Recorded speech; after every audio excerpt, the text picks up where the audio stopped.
Buenas noches, hermanos, les saludo con la paz del Señor. Amén. Y también saludamos a nuestros amigos y hermanos que nos miran por el internet y por este medio de comunicación. Hoy ya continuamos con nuestra serie La Correcta Doctrina Cristiana. Este es el capítulo número 12. Y hoy día vamos a ver una tetralogía, 4 enseñanzas sobre la Trinidad.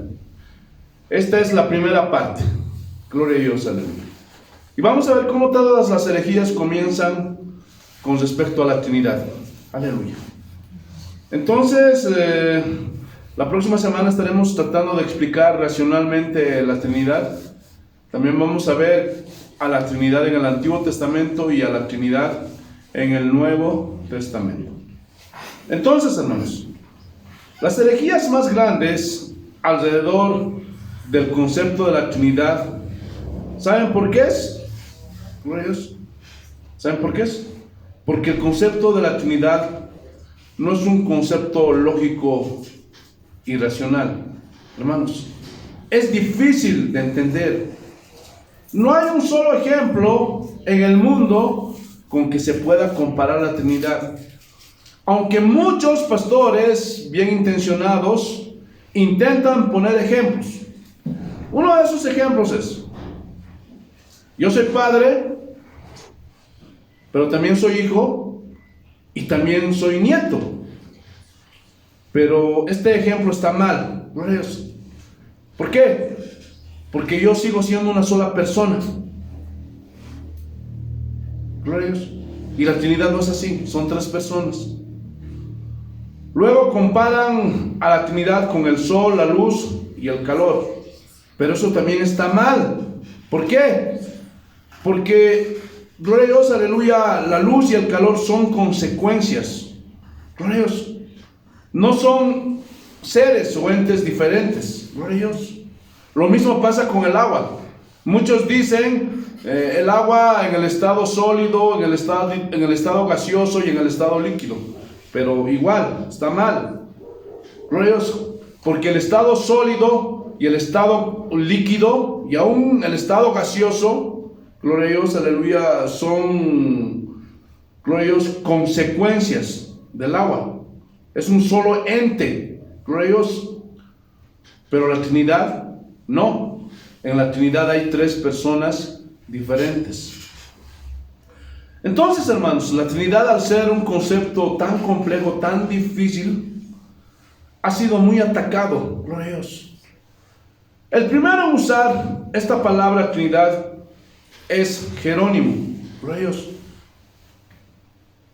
Y la palabra Trinidad, muchos dirán, esa palabra no existe, pastor. Sí. Sin embargo, gloria a Dios, el concepto está implícito en la Biblia. Gloria a Dios. Está ahí, aunque no diga la palabra Trinidad. Es lo mismo que la Biblia. Si tú lees la Biblia, no existe el concepto Biblia, pero eso no significa que esté implícito, gloria a Dios, en la palabra de Dios. ¿Están entendiendo? Entonces, hay muchos conceptos teológicos, y aunque la palabra técnica no esté dentro de las Escrituras, pero la palabra nos ayuda a identificar y definir claramente el concepto de lo que quiere enseñar. ¿Por qué? Porque está ahí. Y eso es lo mismo que pasa con la Trinidad. Gloria a Dios. Aunque no está, gloria a Dios, aleluya, escrito esa palabra en la Biblia, pero está implícita en las Escrituras. ¿Están entendiendo? Aleluya. Y yo sé que la palabra Trinidad para muchos es muy difícil de entender, aún para mí, hermanos. Gloria a Dios. ¿Por qué? Porque nuestra mente es finita. Aleluya. Ahora, alguien dirá, pero ¿por qué no podemos entender nosotros los hombres la palabra Trinidad? ¿Saben por qué? Porque somos unipersonales. Somos una persona. No somos pluripersonales. Por eso es difícil de entender la Trinidad. Pero Dios es superior a nosotros. Él es pluripersonal. Son 3 personas en un solo Dios. Y la gente no entiende eso. ¿Por qué? Porque no es fácil. Por eso, gloria a Dios, lo que enseña la Biblia muchas veces es difícil, gloria a Dios, entender. Pero eso no significa que eso tiene que cambiar, gloria a Dios, o que le tenemos que dar la interpretación que nosotros queremos. No, gloria a Dios, aleluya. Y como no se puede explicar la Trinidad, hermanos, por eso todas las herejías van en contra de este concepto, la Trinidad. Y los primeros que atacan a la Trinidad es el monarquianismo. ¿Qué significa monarquianismo? Uno solo que gobierna. Y esto habla de que Dios es una sola persona. Ahora, hay varios tipos de monarquianismos. Vamos a ver algunos ejemplos. El primero, el monarquianismo modal o el sabelianismo. Gloria a Dios. Y el que lo inventó fue Sabelio. Y dijo, Dios es uno y es el Padre. Y el Padre es mayor al Hijo y al Espíritu Santo. En algún sentido, el Hijo y el Espíritu Santo no son más que manifestaciones del Padre. Así decía Sabelio. Pero Dios, el Padre, gloria a Dios, se manifiesta en el Hijo y se manifiesta en el Espíritu Santo. Y no solamente en ellos, sino que todo lo que existe es una manifestación de Dios. Así decía Sabelio. Pero hermanos, todo esto es una herejía. Gloria a Dios. Esto se conoce como el panteísmo. Gloria a Dios. ¿Qué es el panteísmo? El panteísmo dice todas las cosas que existen en el universo son Dios o son parte de Dios. Gloria a Dios. O son una manifestación de Dios. Y los que creen esto están abrazando los árboles. Gloria a Dios. Y dicen, cuando abrazo el árbol es como si estuviera recibiendo el abrazo de Dios. Gloria a Dios. Y cosas que nacen del sabelianismo. Gloria a Dios. Pero el cristianismo protestante, escúchenme bien, separa al Dios creador de su creación. Pero Sabelio creía que todas las cosas eran una manifestación de Dios. Gloria a Dios. Escúchenme bien, el sabelianismo fue supremamente peligroso y hoy se convirtió en el unitarismo. Gloria a Dios, aleluya. Es una secta, los unitarios. No es exactamente igual al sabelianismo, pero es muy parecido, hermanos. Porque ambos dicen que Jesús es inferior a Dios. Gloria a Dios. Y a la vez es lo más cercano a Dios. ¿Por qué? Porque es una manifestación humana de Dios. Gloria a Dios. Entonces, ellos también dicen que el Espíritu Santo aún todavía está más lejos que Jesús. Gloria a Dios. Ahí está Dios, está un poco más cerca de Jesús y más lejos el Espíritu Santo.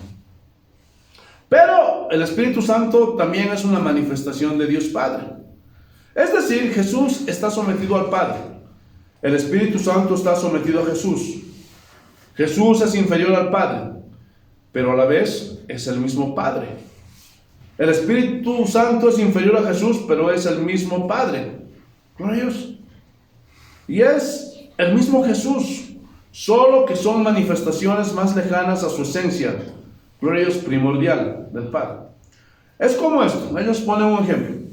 No sé si ustedes han visto que cuando se arroja una piedra a un río, gloria a Dios, a un riachuelo, a un lugar donde está, a una fuente donde hay mucha agua, cuando tú tiras la piedra, salen como círculos. ¿Se han dado cuenta o no? Y gloria a Dios, el primer círculo es muy parecido, gloria a Dios, aleluya, a la piedra que botaste. Pero a medida que va creciendo el círculo, se va distorsionando. Ese es el concepto de Sabelio. Gloria a Dios. Que mientras las cosas están más lejos, o sea, tienen menos parecido con Dios. Por eso dice que Jesús está más cerca. Por decir en el ejemplo, el primer círculo, está un poquito más lejos el Espíritu Santo. Y así sucesivamente todas las cosas, porque según ellos, todo lo que existe es una manifestación de Dios. Aleluya. Obviamente ya los unitarios actuales no creen esto, pero esto está relacionado con los sabelianos, en el sentido de creer que Jesús y el Espíritu Santo son el mismo Dios, o sea, el mismo Dios Padre, solo que en forma de manifestaciones diferentes. Y tuercen los versículos de la Biblia para hacernos creer que el Padre es una sola persona, y es la misma persona que el Hijo y el Espíritu Santo. Pero todo esto es un error, hermanos. Lo que no entendemos, hermanos, los seres humanos y principalmente los unitarios, es que Dios es Dios. Y no lo vamos a poder entender, porque si pudiéramos entender a Dios, a la Trinidad de Dios, de una forma tan fácil y tan sencilla, entonces Él no sería Dios, hermanos. La Biblia dice que los pensamientos de Dios son superiores a los nuestros, y que sus caminos son superiores a los nuestros, a los de los hombres. Por lo tanto, es imposible conocerlo por completo. No vamos a poder, hermanos. Podemos entender gotas, migajas de lo que es la naturaleza de Dios, pero no su completa esencia. ¿Por qué? Porque nuestra mente es finita, porque Él no vive en nuestra dimensión. Él está en una dimensión mucho más grande y amplia de lo que pensamos. Pero las Escrituras nos enseñan que Jesús no es el Padre, y lo vamos a ver. Abramos nuestras Biblias en el Evangelio de San Juan capítulo 8, los versículos 17 y 18. Así dice el Señor: y en vuestra ley está escrita que el testimonio de dos hombres es verdadero. Yo soy el que doy testimonio de mí mismo, y el Padre que me envió da testimonio de mí. ¿Qué está diciendo aquí Jesús? Que según la ley tenían que ser dos personas que den testimonio de otro, ¿sí o no? Eso dice la ley. Y Jesús está diciendo, hay dos personas. La primera persona soy yo, que doy testimonio de mí mismo, y la segunda persona es mi Padre, que da testimonio de mí. Amén. Y aquí Jesús mismo está enseñando que el Padre es otra persona. Pero los unitarios piensan que Jesús está haciendo un monólogo, y que está hablando a sí mismo, de Él mismo. Yo doy testimonio de mí, y mi Padre, que también soy yo, también da testimonio de mí. O sea, eso no tiene lógica. Gloria a Dios. ¿Están entendiendo? No es un monólogo. Aquí Jesús está diciendo claramente que el Padre es otra persona. Entonces, alguien dirá, ¿Jesús no es Dios? No, Jesús es Dios, pero Jesús no es el Padre. Pero el Padre también es Dios. ¿Verdad que no es fácil entender esto? Juan capítulo 17, versículos 20 al 22. Miren lo que dice el Señor. Mas no ruego solamente por estos, sino también por los que han de creer en mí por la palabra de ellos, para que todos sean uno, como tú, oh Padre, en mí y yo en ti, que también ellos sean uno en nosotros, para que el mundo crea que tú me enviaste. La gloria que me diste, yo las he dado, para que sean uno, así como nosotros somos uno. Ahora, los sabelianos y los unitarios, ellos usan este versículo para decir que Jesús y el Padre son el mismo. Porque Jesús dice, el Padre y yo, uno somos. Pero veamos lo que dice el versículo. Hermanos, aquí vemos primeramente que hay una instrucción de parte de Jesús. Y nos manda a ser uno. Ahora, pregunta, nosotros somos solo una persona. Por Dios. ¿Ah? La iglesia está compuesta por una sola persona. ¿Ah? ¿Cuántas personas hay dentro de la iglesia? ¿Ah? Millones alrededor del mundo. Pero el Señor nos manda a ser uno. Y es en el mismo sentido en que el Padre y el Hijo son uno. Gloriosos. Son personas diferentes, pero están en unidad de propósito. Están en unidad de plan. Están en unidad de amor. En ese sentido, el Señor nos manda a ser uno, de la misma forma en que el Padre y Él son uno. Repito, no son uno porque sean una sola persona. No. Son uno porque tienen un mismo propósito, un mismo plan y un mismo amor. Porque se aman desde la eternidad pasada. Y la próxima semana vamos a ver que es imposible bíblicamente que no haya Trinidad. Porque la Trinidad implica un amor eterno entre las tres personas de la Trinidad. Hermanos, recuerden que el amor es algo que se demuestra a otro, ¿sí o no? Amén. Y si no hay otro, entonces no hay amor, ¿sí o no? Gloria a Dios. Y como todos los atributos de Dios son eternos, su amor también debe ser eterno. Gloria a Dios. Son mentirosos los que dicen que el amor de Dios empezó cuando comenzó la creación. No. El amor de Dios es eterno. Y este amor tiene que ser depositado en otro ser que también sea eterno. ¿Se están dando cuenta de lo que les estoy diciendo? Conclusión. El Padre ama al Hijo. El Padre ama al Espíritu Santo. El Hijo ama al Padre. El Hijo ama al Espíritu Santo. El Espíritu Santo ama al Padre. Y el Espíritu Santo ama al Hijo. Hay un amor entre las personas de la Trinidad. ¿Por ellos? Y este amor es eterno. Y los atributos de Dios no tienen un comienzo, sino que todos los atributos de Dios son eternos. Y esto lo vamos a estudiar a fondo la próxima semana. Vayamos a Hechos capítulo 10, versículo 38. Hechos capítulo 10, versículo 38. Miren lo que dice el Señor.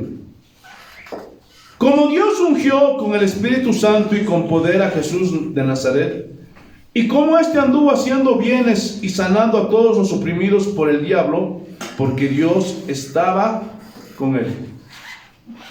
Pueden ver, hermanos, en este versículo a las tres personas de la Trinidad. Como Dios ungió con el Espíritu Santo. ¿A quién? Con poder a Jesús de Nazaret. ¿Pueden ver? La Trinidad, tres personas. Vuelvo a repetir.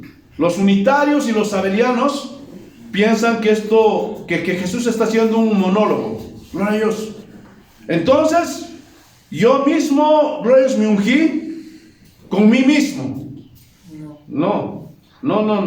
Aquí claramente se puede ver que hay tres personas en la Trinidad. Jesús no está haciendo un monólogo. ¿Están entendiendo o no? Amén. Ahora, vamos a suponer, si fuera una sola persona, Jesús se ungió a sí mismo. Y si fuera así, vamos a suponer que esto es verdad, entonces este versículo no tendría ningún sentido lógico, racional. Y no solo eso, no tendría sentido práctico, no significa absolutamente nada, si solo estuviera hablando de una sola persona. Pero este versículo tiene sentido si habla de tres personas diferentes que actúan independientemente, pero con un mismo propósito. Y esto tiene una coherencia sistemática exacta. ¿Están entendiendo? Vamos a ver otro ejemplo. Primera Timoteo capítulo 2, versículo 5. Primera Timoteo capítulo 2, versículo 5. Amén.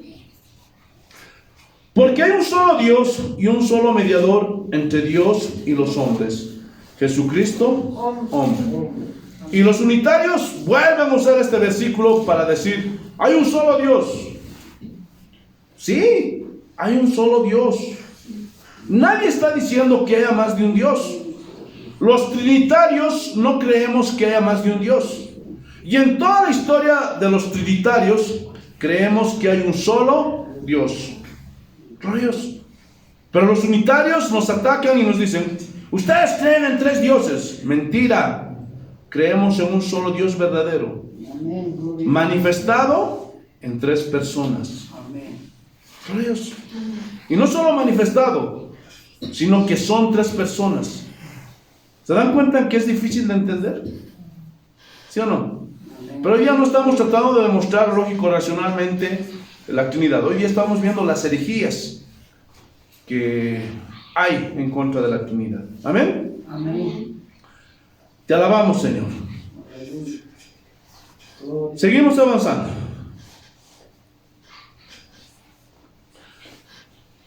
Hermanos, y en este versículo que acabamos de leer, hace una diferencia entre un solo Dios y el mediador.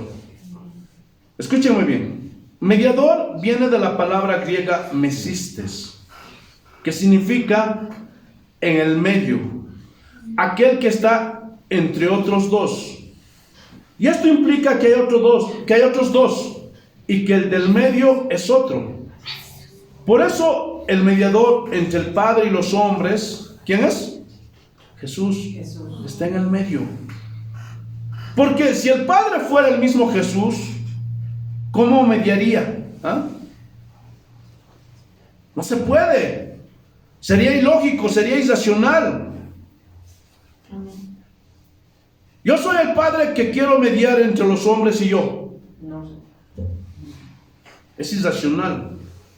Hermanos, yo no puedo mediar entre alguien más y yo mismo. No puedo mediar. ¿Están entendiendo? Amén. Ya no sería un mediador. ¿Por qué? Porque no estuviera en el medio de otros. ¿Qué es lo que significa la palabra griega mesistes? Vuelvo a repetir. Estar en el medio. ¿Están entendiendo o no? Amén. Hebreos capítulo 3. Versículos 1 y 2.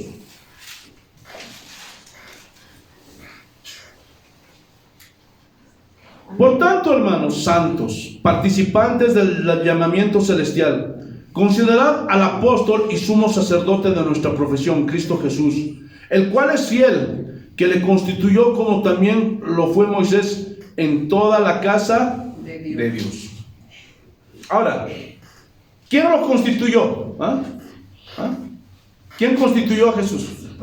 El Padre. Jesús fue fiel al Padre. Pero aquí surge una pregunta. ¿Por qué a Jesús se le llama apóstol? ¿Ah? Porque la palabra apóstol significa comisionado por otro para una tarea. Ejemplo, ¿por qué se llamaron 12 apóstoles? ¿Ah? ¿Ah? Porque Jesús les había comisionado para hacer una misión, una tarea. Lo mismo que está hablando de Moisés. ¿Quién había comisionado a Moisés? ¿Ah? Dios. Gloria a Dios. ¿Están entendiendo o no? Amén. Entonces, ¿por qué llaman a Jesús apóstol? Porque Jesús fue comisionado por el Padre para una misión. Ahora, si Jesús fuese el mismo Padre, entonces no hubiera sido comisionado por otro. Hubiera sido una decisión propia, personal. Entonces estos textos no tuvieran sentido. Pero Hebreos está diciendo que Jesús es una persona diferente al Padre. ¿Lo pueden ver, sí o no? Primera de Corintios capítulo 11, versículo 3. Estamos argumentando en contra de los herejes que dicen que Dios es solo uno. Estamos, ellos, confrontando a los sabelianos y a los unitarios, los respaldados por la palabra de Dios. Primera de Corintios capítulo 11, versículo 3. Amén. Pero quiero que sepáis que Cristo es la cabeza de todo varón, y el varón es la cabeza de la mujer, y Dios es la cabeza de Cristo. Y este versículo, hermanos, es clave. ¿Por qué? Porque nos pone la analogía del matrimonio. Y el matrimonio en sí mismo es una alegoría a la pluripersonalidad de Dios. Lo vamos a ver. Por eso es tan sagrado el matrimonio, hermanos. Y dice la Biblia que no serán dos, sino serán una sola persona. Y esto es tipo y sombra de la naturaleza de Dios. Escuchen, cuando alguien se casa, sigue siendo una persona diferente a la otra, que su esposo o que su esposa, ¿sí o no? Pero ahora son uno, ¿en qué? En un propósito. Ahora están en unidad. Y es esta analogía que está tomando Pablo. El Padre y el Hijo, aunque sean dos personas diferentes, están unidos en un solo Dios verdadero. Los esposos son dos personas diferentes, pero están unidos en un solo matrimonio. ¿Están entendiendo o no? Son uno ante Dios, pero son dos personas diferentes. Escúchenme bien. En el día del juicio, el Señor va a juzgar al matrimonio de una forma personal.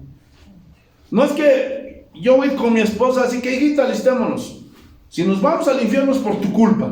No. Aunque son uno en propósito, en matrimonio, pero son dos personas diferentes. ¿Están entendiendo o no? Amén, gloria a Dios. Entonces Dios toma esta analogía del matrimonio en esta tierra para que de alguna manera podamos entender la Trinidad. Y así como Cristo, hermanos, no está subordinado en poder al Padre, tampoco la esposa está subordinada en poder al esposo. Escúchenme bien.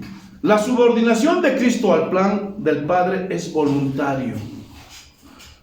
No porque el Padre sea más que el Hijo, sino que el Hijo decide cumplir su papel y obedecer el papel del Padre. Pero el Hijo no es menos que el Padre. El Hijo es Dios también. De la misma manera, en el matrimonio la esposa no es menos que el esposo, jamás. Son iguales delante de Dios en cuanto a derechos, pero escúchenme bien. Pero tienen funciones diferentes. ¿Rayos? Y a eso es lo que está invitando este versículo. ¿Rayos? Así como Cristo decide voluntariamente obedecer al Padre para hacer su plan, la esposa, escúchenme bien, voluntariamente tiene que someterse a su esposo. Gloria a Dios. ¿Por qué? Porque el esposo se ha sometido a Cristo. Gloria a Dios. Eso es lo que enseña la Biblia. ¿Están entendiendo o no? Espero que sí, porque es complicado esto de la Trinidad. Juan capítulo 20, versículo 17.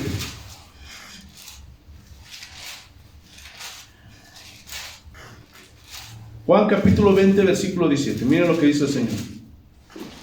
Te alabamos, Señor. Jesús le dijo, ¿y cuál es el contexto? Había resucitado Jesús, se le presentó a María Magdalena. Y dicen que cuando le vio, se postró. Pero miren, Jesús le dijo, no me toques porque aún no he subido a mi Padre. Mas ve a mis hermanos y diles, subo a mi Padre y a vuestro Padre, a mi Dios y a vuestro Dios. ¿Qué está diciendo Jesús? ¿Que es inferior al Padre? ¿No? ¿Que es el mismo Padre? Tampoco. Está diciendo que son dos personas diferentes.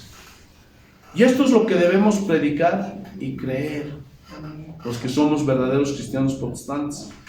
Hermanos, en el concilio de Antioquía declaran que el sabelianismo es una herejía.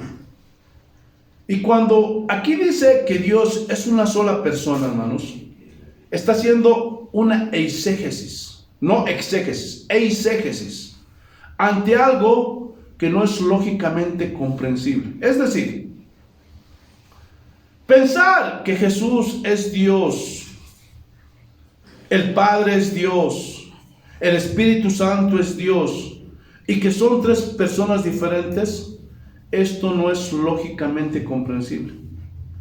¿Sí o no? Y como muchos se han visto con esta dificultad, quieren y tratan de entender a Dios lógicamente. racionalmente y sacan los versículos de su contexto, los manipulan y juegan con ellos, hermanos, y tratan de entender a Dios de una manera lógica. Tratan de explicar lo que es inexplicable. Como ya les dije al comienzo, ponen ejemplos del agua, del sol y todo eso, pero todo eso está mal. Porque explicar la Trinidad de una forma lógico-racional es imposible. Entonces, todos los que tratan de explicar a Dios se van a equivocar. ¿Por qué? Porque si pudiéramos explicar a Dios con nuestra mente humana, que es tan pequeñita, entonces Dios ya no sería Dios. Por eso los unitarios, ellos hacen eisegesis de la Trinidad. Porque no se puede explicar lógico-racionalmente. Seguimos. También vamos a ver otro ejemplo. El segundo ejemplo del monarquianismo, y es el monarquianismo dinámico o el asianismo. ¿Por qué dinámico? Porque dicen que Jesús no es el Padre. Están cambiando. Dicen el Padre es Dios, pero Jesús no es Dios. Hacen un cambio. Antes decían que el Padre, el Espíritu Santo, gloria a Dios, aleluya, eran el mismo Dios y son extensiones de Dios. Pero, gloria a Dios, el monarquianismo dinámico o el asianismo dice que Jesús no es Dios, que el Espíritu Santo no es Dios. Gloria a Dios. Y cambian el concepto para asegurar que es un solo Dios monarca. Y el que inventó esto fue Asio. Por eso es el asianismo. Y para sustentar esta idea, Asio bajó a Jesús a nivel del primer ser creado. Esto también se conoce como el adopcionismo. Aleluya. Y según Asio, Jesús es el primer ser creado. Es perfecto, es maravilloso, que cumplió todas las cosas que el Padre le mandó hacer. Por eso lo elevó a lo sumo y le puso a nivel de su Hijo. Cambió su naturaleza y lo adoptó de una manera diferente a como nos adopta a nosotros. Por eso se llama adopcionismo. Porque no creen que Jesús sea Dios en naturaleza, sino que es una especie de Dios en adopción. Y agarran versículos para decir que Jesús está sometido al Padre. Y no alcanzan a entender que Jesús, siendo Dios, puede someterse al Padre. Porque el Padre también es Dios. Y esto es lo que predican los testigos de Jehová. Y es una forma moderna del asianismo. Y en el siglo III, hermanos, el asianismo tuvo mucha fuerza. Y muchos se fueron con Asio. Y esto creó un gran problema dentro de la iglesia, un gran cisma dentro de la iglesia. ¿Qué quiero decir con esto? Que esta herejía siempre existió. No es nueva, gloria a Dios, esta herejía. Y en el concilio de Nicea tuvieron que debatir y argumentaron que Jesús es Dios. Y esto, hermanos, es claro en la Biblia. Y lo vamos a ver. Isaías, capítulo 9, versículo 6. Isaías, capítulo 9, versículo 6. Miren lo que dice el Señor. Y esta es, gloria, es una profecía mesiánica, refiriéndose a Jesús. Isaías 9, 6.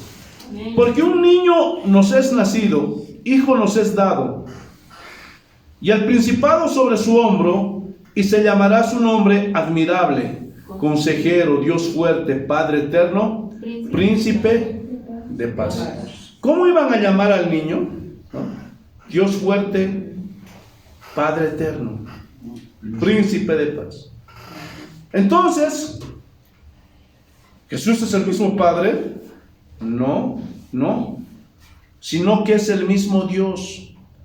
Por eso le llaman Padre eterno, en el sentido de la deidad de Dios, no en el sentido de la persona de Dios Padre. ¿Están entendiendo? Vamos a ver otro ejemplo. Filipenses capítulo 2, versículo 6. Filipenses capítulo 2, versículo 6. Miren lo que dice. El cual, siendo en forma de Dios, no estimó al ser igual a Dios como cosa a que aferrarse. Esto nos demuestra, hermanos, que Jesús es Dios, pero también nos muestra que es diferente al Padre. ¿Por qué? Porque para ser igual a Dios, no puede ser el mismo. Ejemplo, yo no puedo ser igual a mí mismo. Eso sería imposible. ¿Por qué? Porque yo soy Marco Quinteros. No puedo ser igual a mí mismo. Pero alguien puede decir: pastor, vi a un hombre muy parecido a usted, pero que no era Marco Quinteros. ¿Están entendiendo? Amén. Aleluya. Amén. O uno de mis hijos. Gloria a Dios. ¿Por qué? Porque tenemos el mismo ADN. Y me puede decir: pastor, su hijo qué igualito es a usted, aunque no les guste. Gloria a Dios, aleluya. ¿Por qué? Porque somos padre e hijo, pero somos diferentes. ¿Pueden ver? No estoy hablando de mí mismo. Ahora, obviamente que en la deidad de Dios no hay ADN, no hay nada de eso. Gloria a Dios. Pero podemos ver que el hijo es diferente al padre. Aleluya. ¿Están entendiendo? Por eso dice que es igual a Dios. Vuelvo a repetir, esto no es un monólogo, porque esa es la versión de los unitarios, de los sabelianos y aún de los asianos, que Jesús habla haciendo un monólogo, porque es el mismo Padre, es el mismo Hijo, es el mismo Espíritu Santo. No. La Biblia no tuviera sentido, sería irracional. Aleluya. Ahora, para que alguien sea igual a mí, tiene que ser otra persona, ¿sí o no? Gloria a Dios. ¿Por qué? Porque eso sí tuviera sentido. Colosenses capítulo 2, versículo 9. Miren lo que dice el Señor. Porque en Él habita corporalmente toda la plenitud de la deidad. Aquí Pablo está diciendo que Jesús es plena y absolutamente Dios.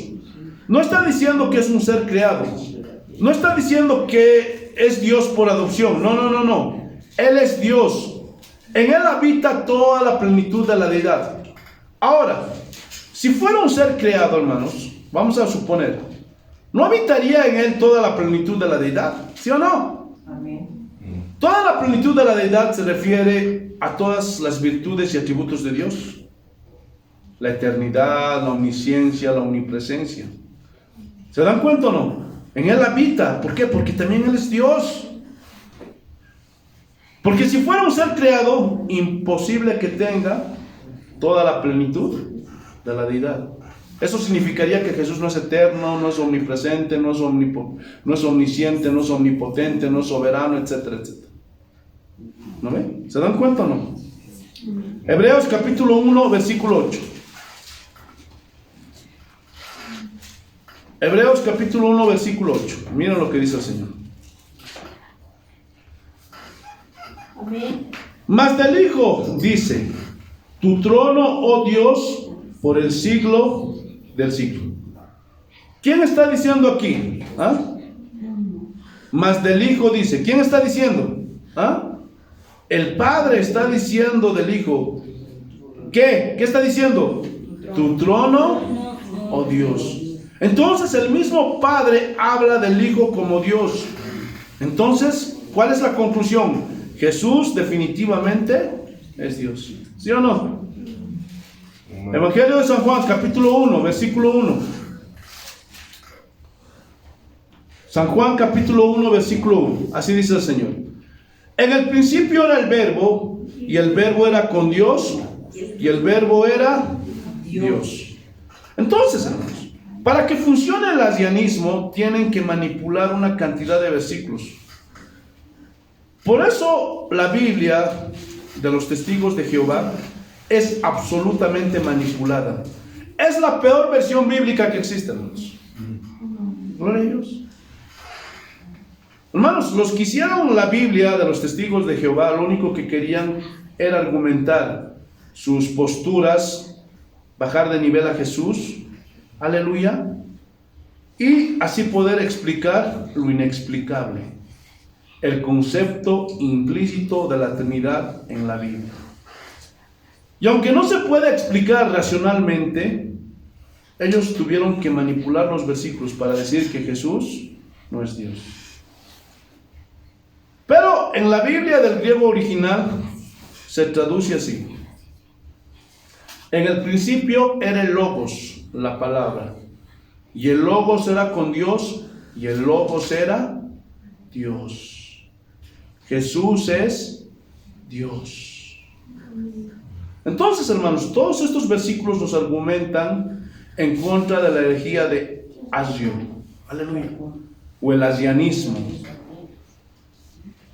Pero no queda ahí. Luego surge el macedonianismo, aleluya, y se lo inventó Macedonio. Él era obispo de Constantinopla, y este atacó a la tercera persona de la Trinidad y dijo: el Espíritu Santo no es Dios. El Espíritu Santo es una manifestación del Padre, es como una energía, dijo este macedonio. Y si ustedes unen el asianismo con el macedonianismo y hacen una mezcla, hermanos, ¿qué surge? ¿Ah? ¿Qué surge? Los testigos de Jehová. Esta herejía también se conoce como la herejía neumatomática. Así se conoce. Y en el concilio de Constantinopla, después de debatir, argumentaron que el macedonianismo es una herejía. En el concilio de Nicea fueron con todo en contra del asianismo, y allí sacaron el credo argumentando la Trinidad. Tiempo después sale el macedonianismo y sacan un nuevo credo, que es lo que nosotros conocemos hoy día como el credo niceno-constantinopolitano. Hermanos, los credos eran las primeras maneras de hacer declaraciones de fe para condensar la ortodoxia cristiana. Y esto es lo que los cristianos protestantes hemos creído siempre. Pero alguien dirá: no, pastor, el concilio de Nicea fue un desastre, porque Constantino manipuló el concilio para que la gente creyera lo que él quería, o lo que él creía. Escuchen, históricamente, hermanos, eso es una mentira. Porque los problemas que hubieron en el concilio de Nicea y de Constantinopla, escúchenme bien, sí hubieron problemas, pero fueron problemas políticos. Escúchenme bien, Constantino, al querer la unidad de la iglesia, hermanos, no era por un propósito teológico. No. Era por un propósito político. Constantino era político, no era religioso. Constantino quería unificar el imperio de Roma, basado en la religión, porque el imperio romano había respetado, hermanos, las diferentes religiones de los diferentes pueblos. Pero, gloria a Dios, aleluya, las invasiones bárbaras y de diferentes naciones los estaban menguando, los estaban, gloria a Dios, debilitando al imperio romano. Entonces, la división del imperio romano era algo que se venía a venir. Por este motivo, Constantino comienza a planear y dijo: la única forma de unificar el imperio romano, y en ese tiempo la única forma era por la religión. Gloria a Dios. De esta forma se unificaban los imperios que existían en ese tiempo. ¿Por qué? Porque cada imperio tenía su religión, y esa religión los unificaba. Y las diferencias de los demás imperios, gloria a Dios, aleluya, es que eran unidos por la religión. Mientras que el imperio romano estaba dividido, porque el imperio romano había respetado las creencias de cada uno de los pueblos, y eso estaba dividiendo al pueblo romano. Por eso Constantino en ese momento lo que está pensando, hermanos, no es un asunto teológico, sino un asunto político. Aunque suene terrible, hermanos, porque también sigue pasando lo mismo al día de hoy. En ese tiempo, hermanos, la teología era un instrumento político. Así como hoy día. Las megaiglesias, hermanos, son atraídas por los políticos. y van a hablar con el pastor. ¿Han debido escuchar? Les ofrecen terrenos, les ofrecen ciertos puestos, ciertos beneficios. Lo mismo pasaba en ese tiempo. Gloria a Dios. Y a Constantino, hermanos, no le importaba si la gente creía si Jesús era Dios, si el Espíritu Santo era Dios. No le importaba nada de eso. Lo que a Constantino le interesaba era que no hubiese división en el Imperio Romano y que no salieran diferentes grupos cristianos por diferentes lados. ¿Por qué? Porque si hubiera sido así, hermanos, no hubiera podido unificar al imperio, porque se iban a pelear entre esos grupos cristianos. Por eso impulsó el concilio de Nicea, hermanos, para que sepan. Eso es un dato muy importante, para que cuando vengan los unitarios, los abelianos, los testigos de Jehová, ustedes puedan ser respaldados, no solamente por la Biblia, sino también por la historia. ¿Están entendiendo? Amén. Pero los testigos de Jehová, los unitarios, buscan los conceptos de 3 dioses de los babilonios y 3 dioses de los egipcios, el mazdaísmo, para atacar la Trinidad de Dios. Eso es copia de esos pueblos herejes. Pero escúchenme bien, no existe en ninguna religión el concepto de Trinidad. Lo que sí existe son conceptos de 3 dioses diferentes, que eran personas diferentes y que al mismo tiempo gobernaban el universo. Pero esto es muy diferente al concepto de la Trinidad, porque en el concepto de la Trinidad, hermanos, solo hay un Dios en 3 personas, pero es solo un Dios. Y esto no existe ni en los babilonios, ni en los egipcios, ni en los sumerios, ni en los acadios, ni en los asirios, en ninguno de esos pueblos. Aleluya, porque Dios es uno. Amén. Pero en esa unidad hay 3 personas. Es difícil de entender, ¿sí o no?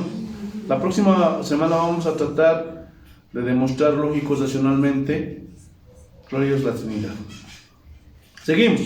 Isaías capítulo 6, versículos 8 y 9. Isaías capítulo 6, versículos 8, y lo vamos a leer hasta el 10. Después oí la voz del Señor que decía: ¿a quién enviaré? ¿Y quién irá por nosotros? Entonces respondí yo: heme aquí, envíame a mí. Y dijo: anda y di a este pueblo, oíd bien y no entendáis, ved por cierto, mas no comprendáis. Engruesa el corazón de este pueblo y agrava sus oídos y ciega sus ojos, para que no vean con sus ojos, ni oigan con sus oídos, ni su corazón entienda, ni se convierta y haya para él sanidad. Aleluya. Y este texto que acabamos, gloriosos, de leer, hermanos, es el mismo texto que vuelve a usar Pablo. ¿Quién está hablando aquí? Antes de ir al otro texto, ¿quién está hablando aquí? ¿Ah? ¿Quién está hablando aquí? Dios. Dios está hablando aquí. Gloria a Dios. Esto es muy importante. ¿Quién está hablando aquí? Vuelvo a repetir. Dios. Ahora vamos a ver este mismo texto. Vayamos a Hechos, capítulo 28. Hechos, capítulo 28. Aleluya. Versículos 25 al 26. Y el contexto es de que, gloria a Dios, Pablo predicó allá en Roma a los judíos, pero no quisieron entender. Y miren, va a sacar el mismo texto que acabamos de leer. Escúchenme bien. Y como no estuvieron de acuerdo entre sí, al retirarse les dijo Pablo, porque Pablo les había predicado de Jesús, pero los judíos romanos no habían querido entender, no habían querido creer. Y les dijo estas palabras: bien habló el Espíritu Santo, por medio del profeta Isaías a nuestros padres, diciendo: ve a este pueblo y diles, de oídos oiréis y no entenderéis, y viendo veréis y no percibiréis. Porque el corazón de este pueblo se ha engrosado, y con el oído oyeron pesadamente, y sus ojos han cerrado, para que no vean con los ojos, ni oigan con los oídos, y entiendan de corazón, y se convierta, y yo los sane.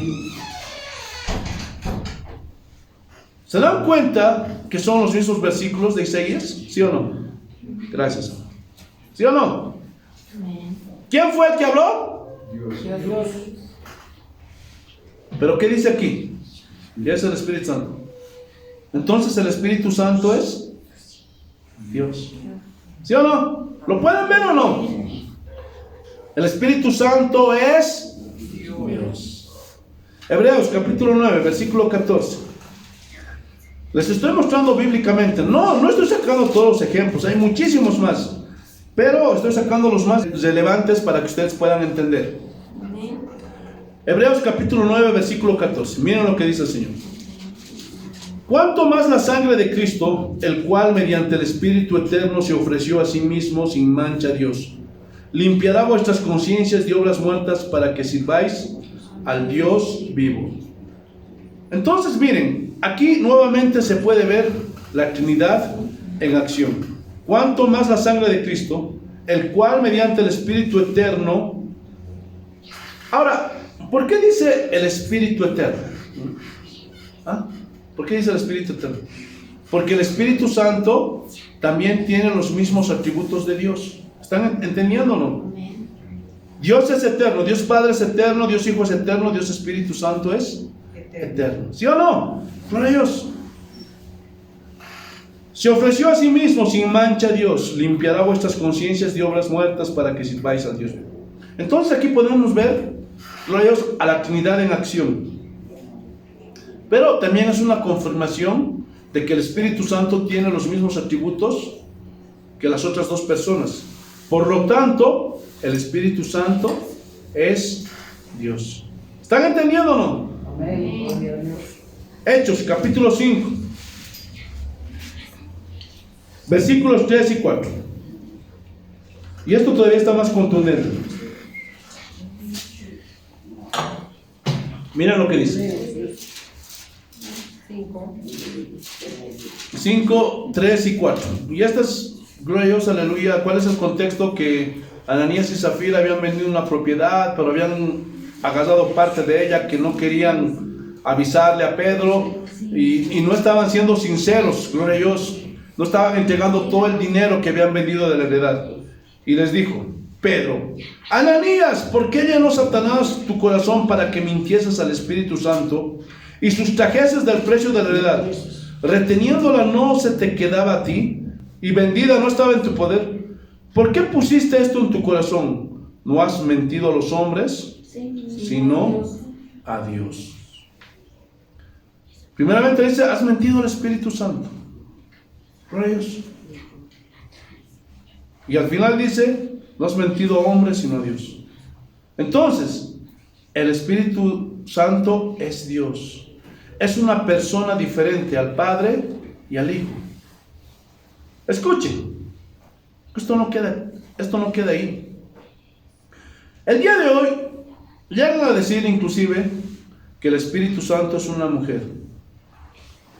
Hermanos, y esto no es nuevo, es una herejía pasada. Y quieren comparar a la Trinidad con las familias terrenales. Y dicen, y sacan su lógica, su razonamiento. A Dios Padre, hay Dios Hijo. Entonces el Espíritu Santo es la mamá, una familia espiritual. Y se respaldan, gloria a Dios, con la traducción de espíritu en el Antiguo Testamento. Porque la palabra espíritu en el Antiguo Testamento es la palabra hebrea ruach, que traduce como espíritu. Y dicen, ¿no? Es que ruach es una palabra femenina. Entonces el Espíritu Santo es mujer.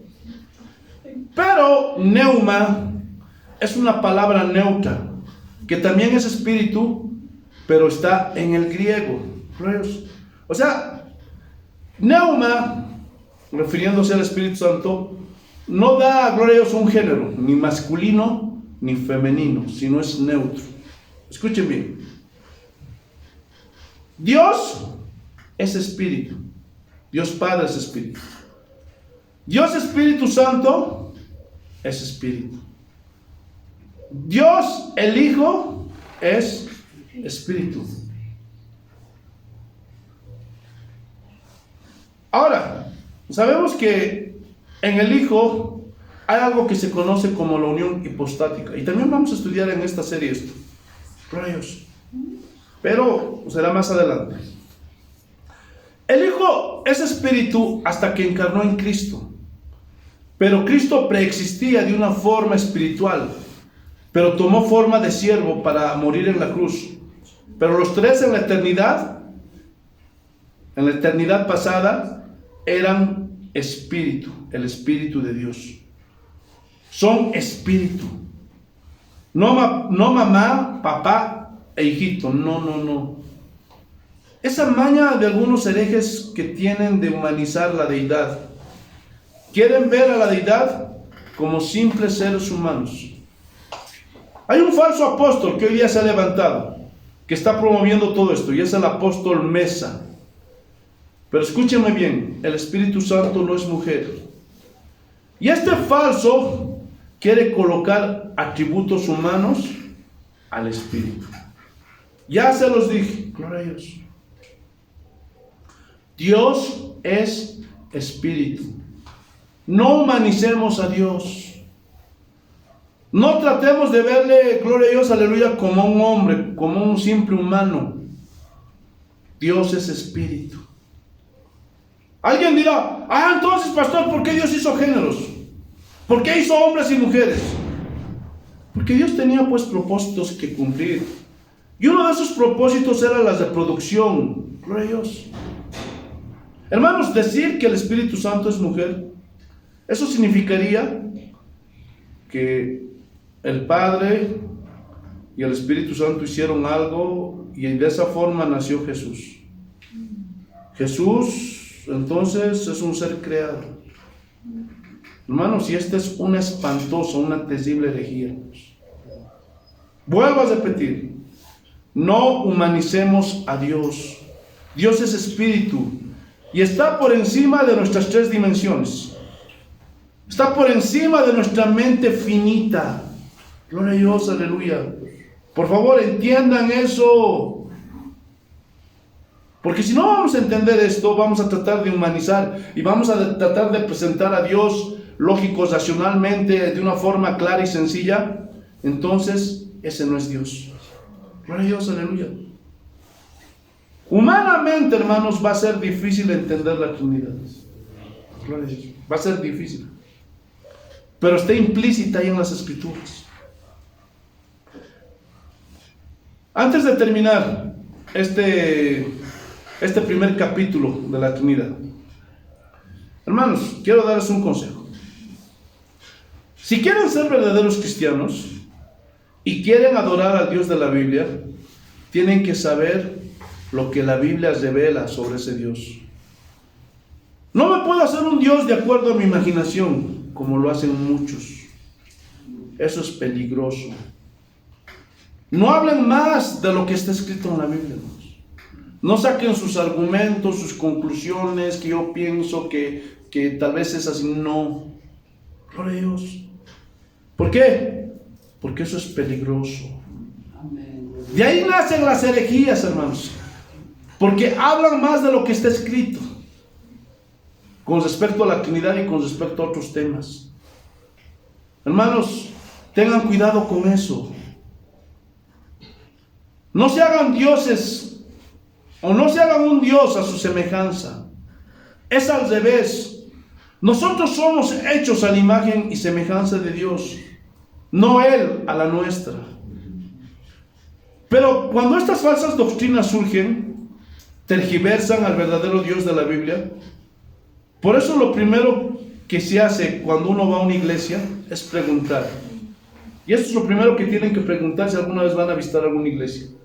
¿Es trinitaria? Ahora, no estoy diciendo que este es el único criterio para definir si una iglesia es o no de sana doctrina. Pero escúchenme bien, este es el primer criterio.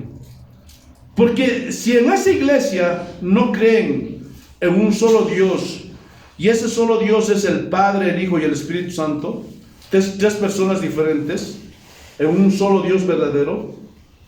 Hermanos, si esa iglesia no tiene esto, hermanos, ya no hay sana doctrina posible. esa iglesia no es iglesia, es una secta. Y estas herejías, hermanos, necesitan ser combatidas. Porque hay muchos que piensan que esto es el cristianismo verdadero. Escuchen, los unitarios surgen después del avivamiento de la calle Azusa, cuando un grupo de estos pentecostales prefirió el sabelianismo y otro grupo el trinitarismo. Por eso hay iglesias, no solamente pentecostales, y otras denominaciones que son iglesias unitarias. Hermanos, tengamos cuidado, porque la iglesia verdadera de Jesucristo es trinitaria. Y la gente no entiende que lo primero que tenemos que saber es quién es el Dios de la Biblia. Y el Dios de la Biblia es pluripersonal. Y es tan grande, hermanos, que es superior a cualquier hombre en sus atributos. Nadie se le iguala. Nadie, ni el hombre más sabio no hay. Y si no conocemos a Dios, no estudiamos a este Dios, nos vamos a desviar.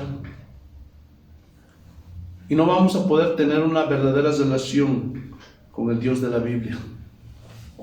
Hay muchos que tienen una relación con un Dios que surgió en su imaginación, que se lo crearon en la mente. Y piensan que ese es el Dios de la Biblia, pero no. Para tener una verdadera relación con el Dios de la Biblia, hermanos, tenemos que conocerlo. Si no le conocemos, estamos perdidos. ¿Entendieron, hermanos? Amén. Espero que sí, hermanos.